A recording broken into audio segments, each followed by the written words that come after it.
সুভাষ সরোবর পরিদর্শনে এসে ক্ষোভ প্রকাশ করলেন অগ্নিমিত্রা পল। মঙ্গলবার সকালে আচমকা বেলেঘাটার সুভাষ সরোবর পরিদর্শনে যান মন্ত্রী।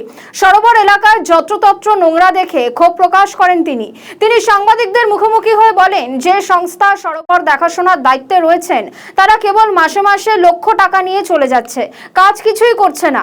শৌচাগারে জল নেই, বিদ্যুৎ নেই, এই অব্যবস্থা চলতে পারে না। রবীন্দ্র সরোবরেও একই হাল, আগের জামানায় যা চলেছে এখন সেটা চলবে না।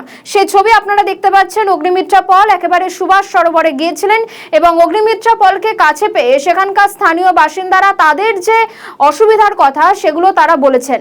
পাশাপাশি অগ্নিমিত্রা পল তিনি বলেছেন, তৃণমূল সরকারের জামানায় যা যা হয়েছে বিজেপি সরকারের সেগুলো চলবে না।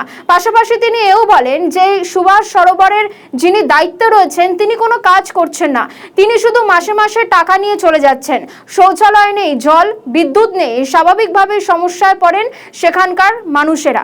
পাশাপাশি অগ্নিমিত্রা পলকে কাছে পেয়ে একেবারে স্থানীয় বাসিন্দারা তারা বিভিন্ন রকমের একেবারে অভাব অভিযোগের কথা অগ্নিমিত্রা পলকে বলেন। विश्वास पूरा है विश्वास, हम होंगे कामयाब।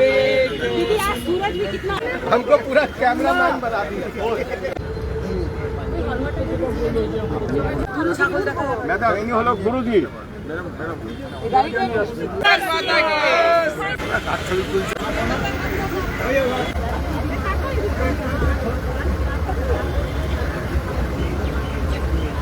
শুনুন যেতে দিন।